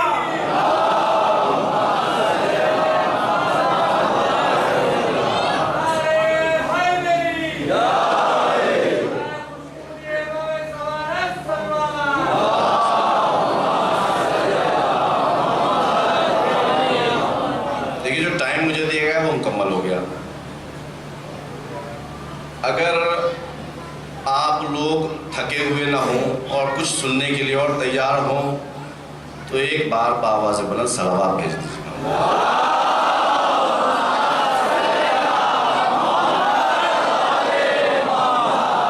تو جناب انسان شیطان کی ولایت میں ضروری ہوتا ہے، لازمی ہوتا ہے کہ ہم اس سے بیزار ہیں، اس لیے کہ ہم تو مولا کی ولایت میں ہیں، اور اللہ نے جب اظہار بیزاری فرمایا ہے ان اللہ بریء من المشرکین ورسولہ، اور اللہ ہی نے فرمایا ہے کہ شیطان کی ولایت سے بچو، اور یہ انبیاء ما سلف کی سیرت بھی رہی ہے کہ جو بھی اللہ کی ولایت کو چھوڑ کر شیطان کی ولایت میں آ جاتا ہے ان سے وہ بھی برات کرتے ہوئے نظر آتے ہیں۔ تو سیرت انبیاء پہ ہم نہ چلیں گے تو کون چلے گا؟ جی قذاب آپ نے یہ بات عجیب کہہ دی۔ قرآن مجید میں اگر یہ بات نکل آئے تو کتنا اچھا، اس لیے کہ ہر مسلمان قرآن مجید کو مسلم مانتا ہے اور اس میں کوئی شک نہیں ہے ذرہ برابر۔ جناب ابراہیم جن کا تذکرہ پہلے بھی ہو چکا ہے، انہوں نے اپنے چچا سے کہا جس کا نام آزر تھا، اور اس کو کبھی کبھی قرآن میں اب کہہ کر بلاتے تھے، اب یعنی باپ، کبھی کبھی۔ جناب ابراہیم نے اپنے باپ کو ہدایت دینا شروع کی۔ کل عرض کیا تھا میں نے ایک چھوٹا سا ٹکڑا آیت کا، اس میں جناب ابراہیم نے یہ فرمایا، اللہ تعالیٰ کی آیت ہے کہ فرمایا کہ یا ابت لما تعبدو، اے میرے بزرگوار، میرے چچا، میرے سرپرست، آخر تم ایسے کی عبادت کیوں کرتے ہو جو نہ تو سنتا ہے، نہ دیکھتا ہے، اور نہ ہی آپ کو بے نیاز کرتا ہے کسی دوسری چیز سے۔ یہ ہدایت دینا شروع کی، اور جب آزر نے یہ باتیں سنی تو اس نے کہا کہ اچھا کیا تم ہمارے آئین پر نہیں ہو؟ جناب ابراہیم سے کہتا ہے کیا تم ہمارے مذہب پہ نہیں ہو، کیا ہماری قوم میں سے نہیں ہو؟ تو اب جناب ابراہیم نے کہا کہ وَأَعْتَزِلُكُمْ وَمَا تَدْعُونَ، میں تو تمہیں بھی چھوڑے جا رہا ہوں، اور جن چیزوں کی تم پرستش کرتے ہو ان سب کو چھوڑے جا رہا ہوں۔ جی اب دیکھ رہے ہیں آپ، یہ سنت ابراہیمی ہو گئی ایک طرح سے کہ وہ ان تمام چیزوں کو کنارے کر دیتے ہیں جو خدا کے علاوہ ہو، یعنی ولایت الہی کے علاوہ ہو میٹر۔ سمجھ میں آ رہی نا آپ کے؟ انشاءاللہ پہنچ رہی ہے آپ کی گفتگو، آپ کے حوالے ہو رہی ہے کہ جناب علی، جناب ابراہیم نے اپنے چچا سے جس نے ان کی سرپرستی کی ہے، جس نے پرورش کی ہے، جس نے پال پوس کے بڑا کیا ہے، جو کیئر ٹیکر تھا ان کا، جو ذمہ دار تھا ان کا، اس سے اظہار بیزاری کیا، اس سے دور ہو گئے، اس سے کنارہ کشی اختیار کی۔ کیوں کی؟ کیونکہ وہ اللہ کے علاوہ دوسری چیزوں کی پرستش کیا کرتا تھا۔ اب یہاں پر بہت سے لوگ کہتے ہیں کہ یہ قرآن مجید نے بڑی عجیب بات کہہ دی، اس لیے کہ جناب ابراہیم نے تو اپنے باپ کے لیے استغفار کی بات کہی تھی کہ میں تمہارے لیے اللہ سے مغفرت طلب کروں گا، اور اگر وہ مشرک تھا، وہ شیطان کا ولی تھا، تو پھر جناب ابراہیم جیسا توحید کا پیغمبر، توحید کا لمبردار، اس کے لیے کیسے استغفار کر سکتے ہیں؟ بات بہت معقول ہے، بجا ہے، صحیح ہے۔ جو مشرک ہے اس کے لیے استغفار کیسے کیا جا سکتا ہے؟ وہ تو شرک کے راستے پر ہے، اللہ کا تو دشمن ہے، تو پھر اس کے لیے استغفار کیسے کیا جا سکتا ہے؟ یہی قرآن مجید ایسے لوگوں کا سوال کا جواب دینے کے لیے کہتا ہے، فَلَمَّا تَبَيَّنَ لَهُ أَنَّهُ عَدُوٌّ لِلَّهِ تَبَرَّأَ مِنْهُ، جب ابراہیم کے اوپر یہ واضح ہو گیا، تب توجہ کیجئے گا، جب ابراہیم کے اوپر یہ واضح ہو گیا کہ وہی چچا جس نے ان کی سرپرستی کی تھی وہ مشرک نکلا، تو اب اس سے انہوں نے اظہار بیزاری کیا، تبرأ من، اس سے اظہار بیزاری کیا، اور اب اس کے لیے استغفار نہیں کیا۔ اگر کیا بھی ہو تو شاید اس بنیاد پر کہ پہلے وعدہ دے چکے تھے، تو وعدہ وفا کرنا ابراہیم جیسے نبی کا شعار ہے۔ توجہ فرما رہے ہیں آپ؟ اب یہ جب مشرک ان کے سامنے واضح ہو گیا کہ یہ مشرک ہیں، تو جناب ابراہیم نے فوراً ان سے تبرہ کیا، اظہار بیزاری کیا۔ اب یہاں سے یہ بات تو ہمیں سمجھ میں ہی آ سکتی ہے، توجہ کیجئے گا میرے عزیزو، کہ کبھی کبھی بہت سے انسان ابھی تک ہمارے لیے نہ مشرک دکھائی دیتے ہیں، نہ مشرک سمجھ میں آتے ہیں، نہ خدا کے دشمن سمجھ میں آتے ہیں، نہ ولایت کے دشمن سمجھ میں آتے ہیں. ہمیں لگتا ہے دیکھنے میں کہ یہ ہمارے اپنے ہی ہیں، یہ ہمارے ہی جیسے ہیں، لہٰذا ہم ان کے لیے کبھی کبھی دعا بھی کر دیتے ہیں، استغفار بھی کر دیتے ہیں. لیکن سنت ابراہیمی یہی ہے کہ جب ہمیں یہ پتہ چل جائے کہ فلاں انسان جو ابھی تک اس کو ہم اللہ کا ماننے والا سمجھ رہے تھے، پیغمبر کا کلمہ پڑھنے والا سمجھ رہے تھے، اب جب کہ یہ واضح ہو گیا کہ وہ نہ اللہ کا ماننے والا ہے، اللہ کے رسول کا ماننے والا نہیں ہے، شرک کرنے والا ہے، تو اب سنت ابراہیمی یہ ہے کہ اس سے اظہار برات کرو. توجہ کیجئے گا، سنت ابراہیمی یہ ہے کہ اس سے اظہار برات کرو، بیزاری کا اعلان کرو. اور بیزاری کا اعلان کرنے کے لیے سب سے پہلا طریقہ یہ ہے کہ انسان لعنت بھیجے، لعنت. اور یہی کرتے ہیں ہم لوگ، لعنت بھیجتے ہیں کچھ لوگوں پر. اور اب یہ بڑا سینسیٹیو مسئلہ ہے اور ہمارے اوپر بلیم بھی ہوتا ہے کہ جناب یہ شیعہ لوگ کیوں پتہ نہیں اتنی لعنتیں بھیجتے ہیں، جس کو دیکھو اس کے اوپر لعنت، اس کے اوپر لعنت، اس کے اوپر لعنت، اس کے اوپر لعنت. اب یہ کوئی ہماری، دیکھیے ہماری تو اس میں کوئی کوتاہی نہیں ہے. کیا کریں جب قرآن مجید میں اللہ نے اظہار براءت کو ہمارے اوپر لازم قرار دیا، اور خالی ہمارے اوپر نہیں، ہر اس کے اوپر لازم قرار دیا ہے جو قرآن پر ایمان رکھتا ہے. خالی ہمارے اوپر نہیں ہے، ہر اس کے اوپر ہے جو قرآن مجید پر ایمان رکھتا ہے. ہر اس کے اوپر لازم ہے کہ وہ اظہار براءت کرے. کس سے؟ جو اللہ کا دشمن ہو. میں نے پرسوں نرسوں بھی عرض کیا تھا، اللہ کا دشمن کون ہوگا؟ کوئی اللہ سے دشمنی کر سکتا ہے؟ جب اللہ دکھائی نہیں دے رہا تو دشمنی کیسی؟ توجہ کیجئے گا. اللہ کو ناراض کر سکتا ہے کوئی؟ جب اللہ دکھائی نہیں دے رہا تو ناراضگی کیسی؟ اللہ کو خوش کر سکتا ہے کوئی؟ جب اللہ دکھائی نہیں دے رہا تو خوشی کیسی؟ حقیقت میں اللہ کی ناراضگی، حقیقت میں اللہ کی خوشی، حقیقت میں اللہ کی محبت، حقیقت میں اللہ سے دشمنی کچھ نہیں ہے سوائے رسول و آل رسول کی دشمنی یا محبت. توجہ کیجئے گا.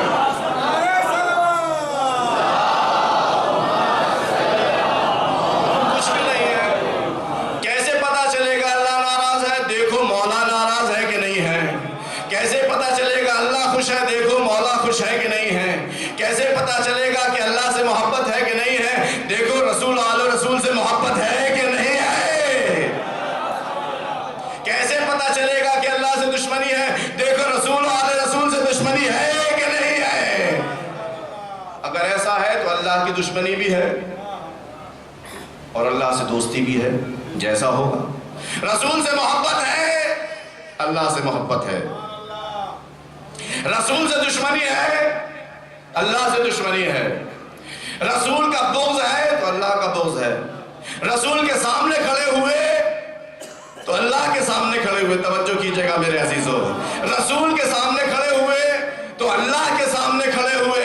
اور اب میں کیا کروں جب رسول خود ہی فرما رہے ہیں کہ یا علی حرب کا حربی، اے علی تمہاری جنگ میری جنگ ہے. صلوات بھیجئے محمد و آل محمد.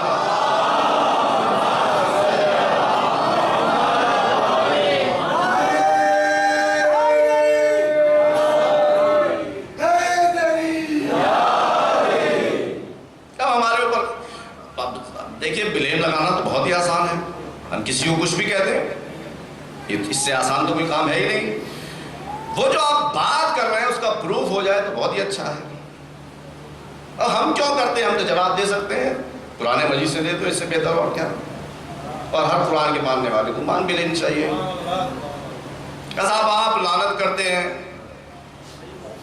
اور اب میں ایک لفظ یہاں کہنے جا رہا ہوں، ہو سکتا ہے کہ کچھ سننے والوں کو گرا گزرے، مگر چونکہ ہمارے اوپر بلیم ہے تو اس لفظ کا میں تذکرہ کر رہا ہوں. کہتے ہیں کہ جناب شیعہ تو صحابہ پہ لعنت کرتے ہیں. کہتے نہیں کہتے؟ آپ سے بھی بہت لوگوں نے کہا ہوگا، ہم سے بھی کہا ہوگا. لیکن اب ذرا جگر تھام کے سنیے گا، میں آپ کے سامنے عرض کر رہا ہوں، کوئی شیعہ صحابہ پر لعنت نہیں کرتا. میں یہاں ہر اس شیعہ سے اظہار بیزاری کر رہا ہوں جو کسی صحابی پر لعنت کرے. ممبر کے اوپر بیٹھا ہوں آپ کے سامنے.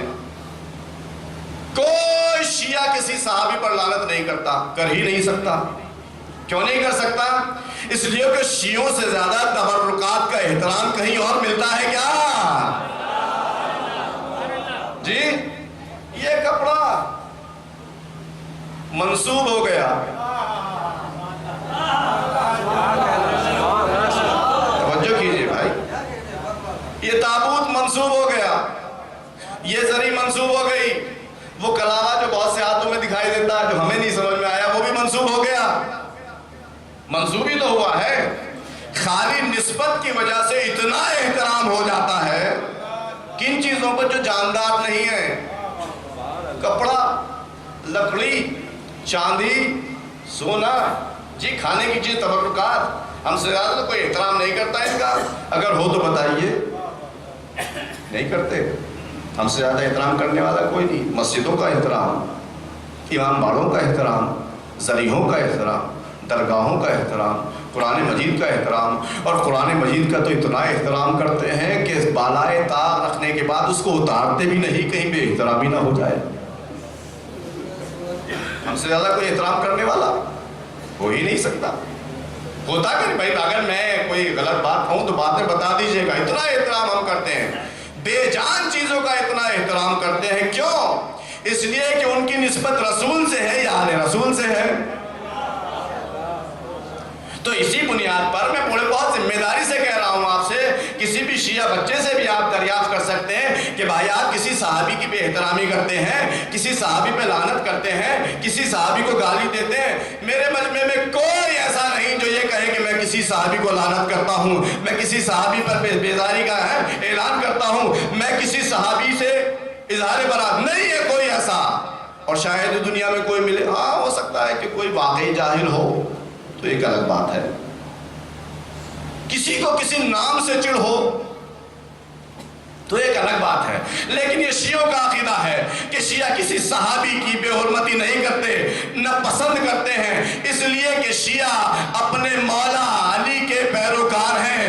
جنگ جمل میں ام المومنین سامنے آ گئی, ان کا بس چلتا تو علی کو ٹکڑے ٹکڑے کر دیتی, مگر علی نے ام المومنین کے اوپر, ان کے پورے لشکر کے اوپر قبضہ کرنے کے بعد بھی کیا کیا؟ ام المومنین کو پورے احترام کے ساتھ مدینے واپس بھجوایا. جی بھائی اگر ام المومنین کا بس چلتا تو کیوں مولا کو تحقیق نہ کرتی؟ آپ کہیں گے نہ کرتی, پھر آئی کاہے کے لیے تھی؟ اسی لیے تو آئی تھی. تو ہم تو ان کے ماننے والے ہیں جو ہمارے سر کے اوپر ضربت لگانے کے لیے تیار بھی ہو جائے, مگر ان کے نسبت کی وجہ سے ہم ان کا احترام کرتے ہیں. تو ہم کسی صحابہ کو کیوں لعنت کرنے لگے بھلا؟ ہم کسی صحابی کو گالی کیوں دینے لگے بھلا؟ ہم تو صحابہ کے فضائل بیان کرتے ہیں بھیا, کبھی سلمان کے, کبھی بزر کے, کبھی مقداد کے, کبھی عمار کے.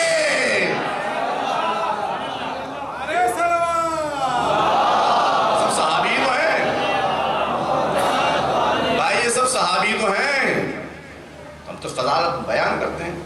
صحابہ نہیں کرتے تو ہیں, آپ اب بتانا نہیں چاہ رہے, وہ ایک الگ بات ہے. زمانہ جیسے جیسے آگے بڑھ رہا ہے مثالیں دینا بہت آسان ہو رہا ہے, اور خاص طور سے اس دور میں جب سوشل نیٹ ورکنگ کا زمانہ آ گیا, بہت آسانی سے خبریں پہنچ جاتی ہیں. آپ تک بھی خبر پہنچی ہوگی کہ جناب 2 خواتین پکڑی گئیں برقعے میں, اور اب جو برقعے کو ہٹایا گیا تو دیکھا وہ خواتین نہیں, ماشاءاللہ صاحب ریش پپو اور گپو تھے. بڑی پریکٹس کی ہوگی انہوں نے خواتین کی چال چلنے کے لیے, کیونکہ مرد تو نہیں چل پاتا نا وہ چال. کتنی پریکٹس کی ہوگی انہوں نے, اور کتنی تو آواز کی بھی پریکٹس کی ہوگی کہ وہ خواتین جیسی آواز نکال سکیں. اور ہاتھ میں کچھ ڈاکومنٹس لیے ہوئے مانگتے پھر رہی, وہ مانگتی پھر رہی تھی جو بعد میں پتہ چلا کہ پپو اور گپو ہیں، مثال کے طور پر مانگتی پھر اس دروازے اس دروازے پتہ نہیں کیا ہوا، خدا کی کرنی کہ وہ آواز ایک دفعہ مردانہ نکل گئی. ارے یہ کیا ہوا؟ اب انہوں نے کسی طرح سے اپنے آپ کو سنبھالنا چاہا مگر سمجھ نہ سکی بات. اب جو نقاب ہٹایا تو دیکھا کہ یہ کوئی محترمہ نہیں ہے، یہ محترم ہے. جی اچھا، برقع جب پہن کے آئی تھی تو یہ بھی پتہ چل رہا تھا اس سے کہ یہ مسلمان ہے. پتہ چل رہا تھا کہ مسلمان ہے. لہذا انہوں نے بڑی پریکٹس کی تھی کہ جب مسلمانوں کے علاقے میں جب جائیں گے تو برقع پہن کے تو وہاں اللہ کے نام پر، رسول کے نام پر، ان کے نام پر، ان کے نام پر، سب کے نام بڑی پریکٹس کی ہوگی. واقعی ہے، اس لیے کہ عام طور پر غیر مسلمان کے زبان سے مسلمانی نام نکلنا مشکل ہوتا ہے ذرا. تو کتنی پریکٹس کی ہوگی انہوں نے. ایک پریکٹس تو نسوانی آواز کی، دوسری پریکٹس لہجے کی کہ کہیں زے کا جے نہ ہو جائے، جی کہیں شین کا سین نہ ہو جائے. ایسے ہی تو پریکٹس کی ہوگی انہوں نے. مگر اب دیکھیے آپ، جب دونوں کو پکڑا گیا، پکڑنے والے نے سوچا تھا کہ مسلمان نکلیں گے، آپ تک یہ خبر پہنچی ہوگی. اب جب جو ٹٹولا گیا تو دیکھا نکلے پپو گپو، جن کے سر کے اوپر. تو اس سے کیا ظاہر ہوا؟ اس سے یہ ظاہر ہو گیا کہ کبھی کبھی اب تو بہت ہی ہو رہا ہے ایسا، کبھی کبھی انسان بھیس بدل کر بھی آ جاتا ہے. میں آپ تک، پیچھے والوں تک یہ بات پہنچے گی کہ نہیں پہنچے گی کہ کبھی کبھی انسان بھیس بدل کر آ جاتا ہے. بالکل ویسے ہی جیسے مرحوم آیت اللہ عظمہ بروجردی، بڑے صاحب کرامت انسان، اپنے زمانے کے مرجع وحید، حوض علمیہ خم کے اور پورے دنیا کے ولی فقیہ اس زمانے کے، ان سے کسی نے آ کے شکایت کی کہ صاحب ایک طالب علم نے چوری کر لی ہے. کہنے لگے میں مان ہی نہیں سکتا. کہنے نہیں پکڑا گیا ہے. نہیں میں نہیں مان سکتا. کہا اس نے خود اقرار کیا ہے. کہا میں نہیں مان سکتا. کہا وہ ابا قبا میں بھی تھا تبھی تو پتہ چلا طالب علم. کہا نہیں میں نہیں مان سکتا. کہا حضور کہیے تو 4 لوگ 10 لوگ گواہی کے لے لیا ہوں کہ ایک طالب علم نے چوری کی ہے. توجہ کیجئے گا عزیزو، اس جملے کو اگر آپ سمجھ گئے تو اگلی بات کہنے میں مجھے آسانی ہوگی. فرمانے لگے طالب علم اگر طالب علم ہے تو چوری کبھی نہیں کر سکتا. حقیقت میں یہ چور تھا جو طالب علم کے لباس میں آیا تھا. توجہ کیجئے گا، یہ چور تھا جو طالب علم کے لباس میں آیا تھا. بھائی شیعہ صحابہ پر لعنت کرتے کہ نہیں کرتے؟ ہرگز نہیں کرتے. میں پوری گارنٹی سے لے رہا ہوں. در حقیقت وہ لوگ تھے جو صحابہ کے لباس میں آئے تھے. صلوات بھیجئے محمد و آل محمد پر.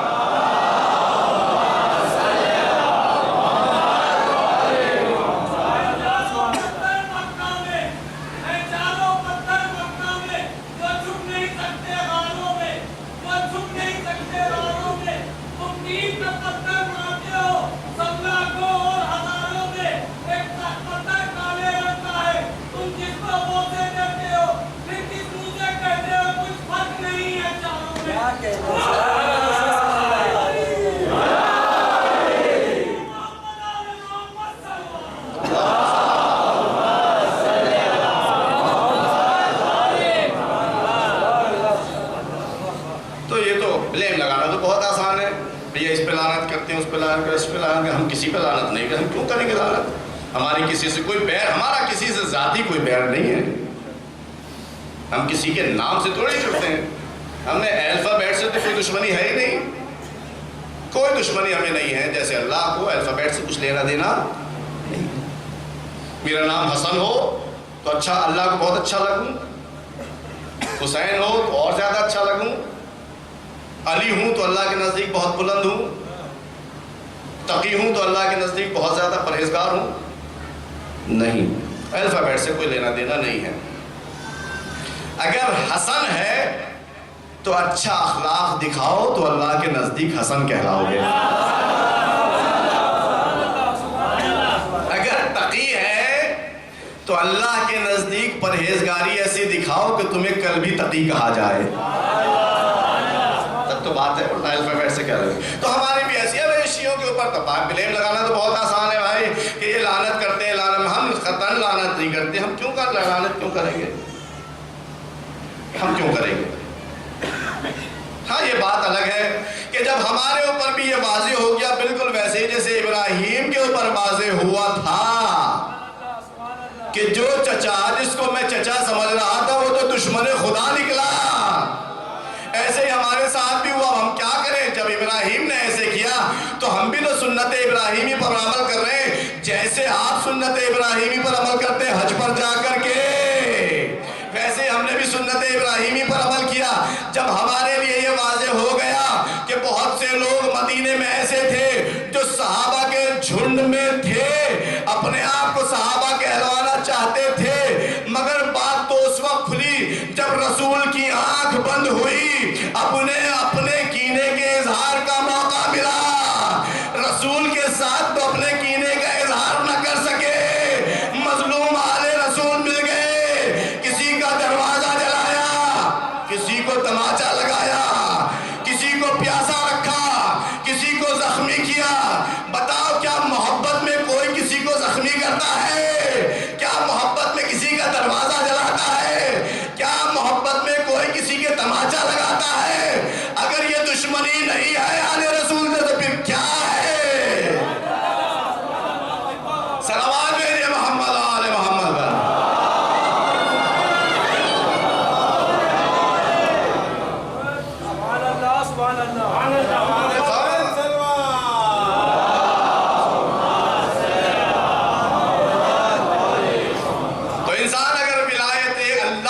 قبول نہیں کرتا تو ولایت شیطان کی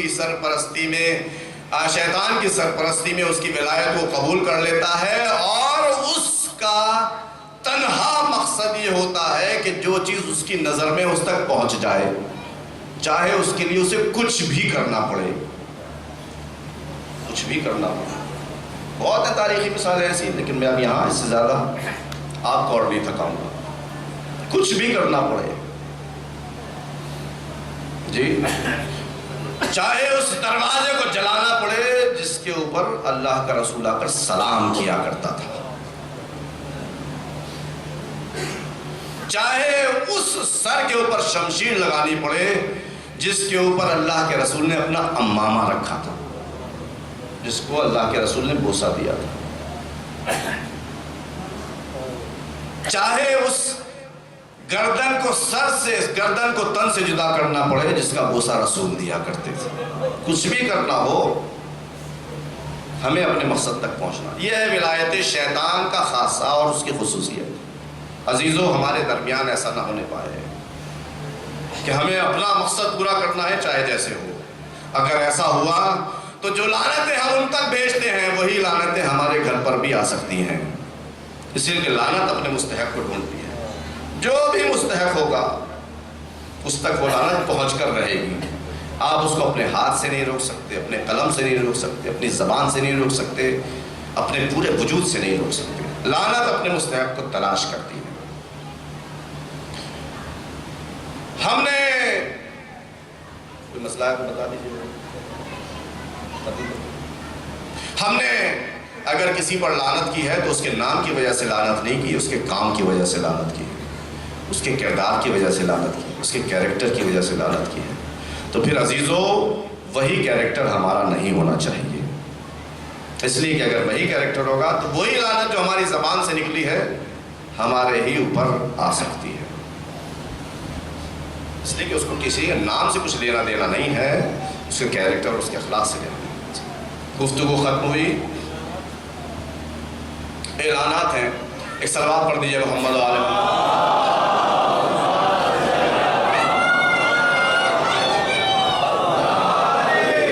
ایک اعلان تو یہ ہے کہ کل چونکہ روز عاشور ہے تو صبح میں اعمال ہوتے ہیں جو مستحب ہیں, ثواب ہے, بڑی تاکید کی گئی ہے. اور ظاہر ہے کہ جو عقیدت ہمیں اپنے مولا سے ہے اس کے تحت ہمارے اوپر لازمی ہوتا ہے کہ ہم وہ اعمال انجام دیں، اگرچہ واجب نہیں ہے مگر بہرحال اظہار عقیدت تو کرنا ہی ہے، مستحب ہے، سنت ہے، ثواب بہت ہے۔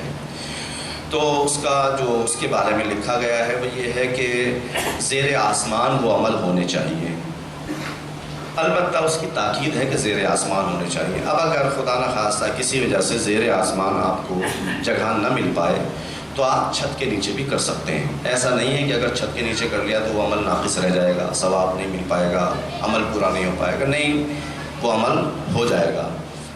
بہتر ہے کہ زیر آسمان ہو، اگر کوئی زیر آسمان کر سکتا ہے زیر آسمان کر لے، اگر نہیں کر سکتا ہے تو وہ جیسے امام باڑہ ہے یا مسجد ہے یا اپنے گھر میں بھی چھت کے نیچے کر سکتا ہے۔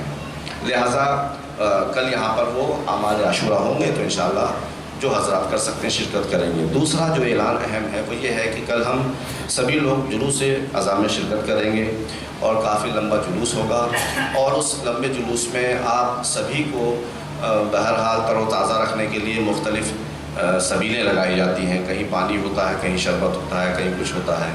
تو میری آپ سبھی سے درخواست یہ ہے کہ انشاءاللہ جلوس کو اس طرح سے لے کر چلیے کہ اس میں گندگی نہ ہونے پائے۔ ہم میں اور دوسری قوموں میں کچھ نہ کچھ امتیاز ہونا چاہیے۔ ہم ان ہستیوں کے ماننے والے ہیں کہ جہاں پاکیزگی آ کر دم توڑ دیتی ہے،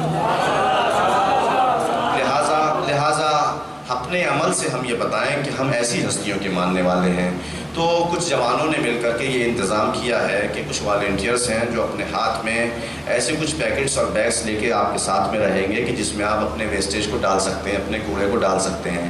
لہٰذا کوشش یہ کیجیے گا کہ اگر ماتم کے درمیان بھی آپ نے کوئی پانی پی لیا ہے، جوس پی لیا ہے، کچھ بھی پی لیا ہے تو اس کو اس بیگ میں یا اس میں ڈسٹ بن میں ڈال دیجیے گا، تاکہ ساتھ کے ساتھ وہ راستہ بھی صاف ہوتا چلا جائے اور وہاں پر کوئی ایسی گندگی نہ رہ جائے کہ بعد میں پوچھنے والے پوچھیں کہ بھائی اتنی گندگی کیسے ہیں، تو کوئی یہ نہ کہے کہ شیعوں کا جلوس گزرا تھا۔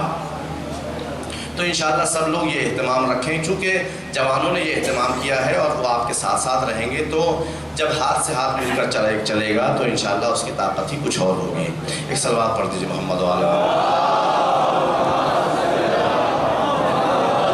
ایک اعلان اور ہے، وہ یہ ہے کہ جو حضرات خونی ماتم کرتے ہیں ان سے گزارش ہے خاص طور سے، چونکہ کل نماز جمعہ کا بھی اہتمام ہے اور کل جمعہ کا دن ہے، تو ظاہر ہے کہ اگر خون نکل گیا تو پھر بدن اور لباس نجس ہو جائے گا، تو پھر آپ حضرات اس کے ساتھ نماز نہیں پڑھ پائیں گے۔ تو بہتر یہ ہے کہ جو حضرات ماتم کرنا چاہتے ہیں وہ نماز جمعہ پڑھنے کے بعد پھر شام تک بہت ٹائم رہتا ہے، آپ آرام سے ماتم کرتے رہیے گا، اس میں کوئی ڈسٹرب آپ کو نہیں ہوگا انشاءاللہ۔ ایک اور صلوات پڑھ دیجیے۔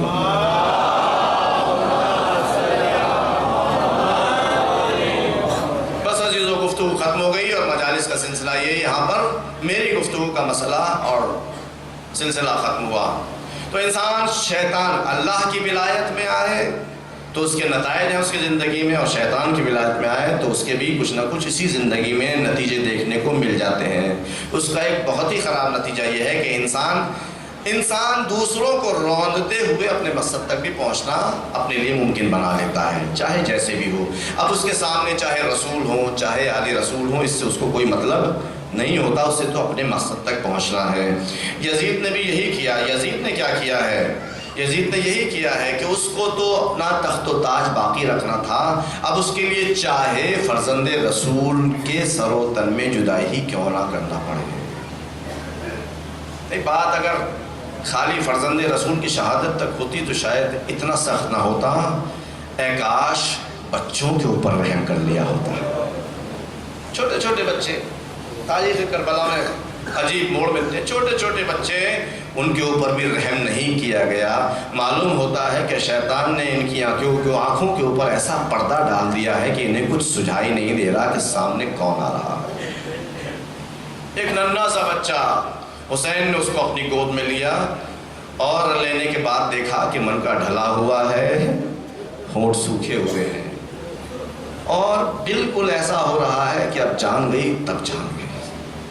حسین نے زینب سے فرمایا کہ لاؤ ذرا مجھے دے دو، میں پانی کی سبیل کرتا ہوں، دیکھتا ہوں شاید اشقیاء کے دل میں تھوڑا رحم آ جائے اور اس بچے کو پانی پلا دو۔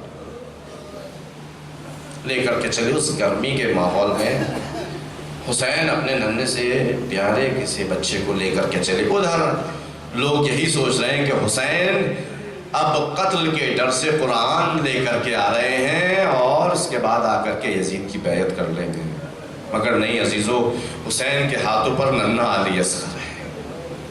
سامنے لا کر میرے مولا کھڑے ہو گئے اور فرمایا یا قوم ان لم ترحمونی فرحموا ھذا الطفل الصغیر.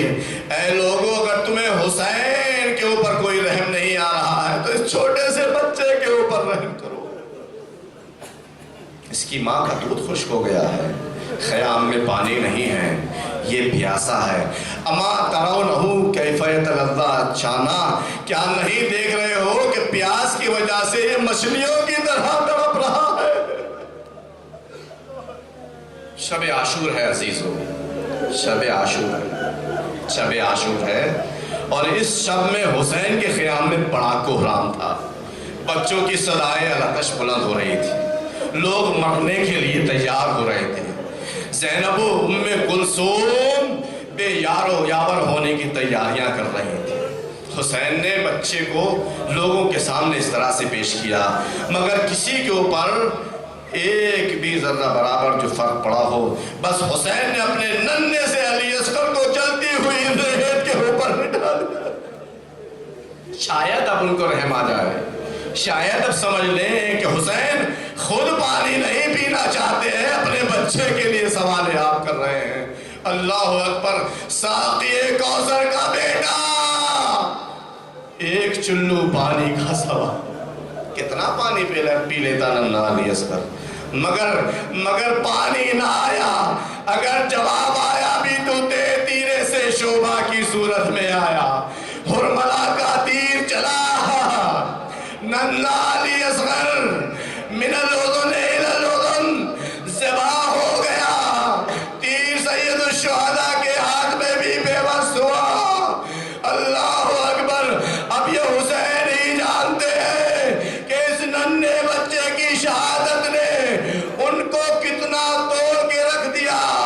اپنے ننھے بچے کو اس کی ماں کے حوالے کرنا چاہتے ہیں، مگر آگے چلتے ہیں ہمت نہیں ہوتی، پیچھے آ جاتے. انا للہ و انا الیہ راجعون.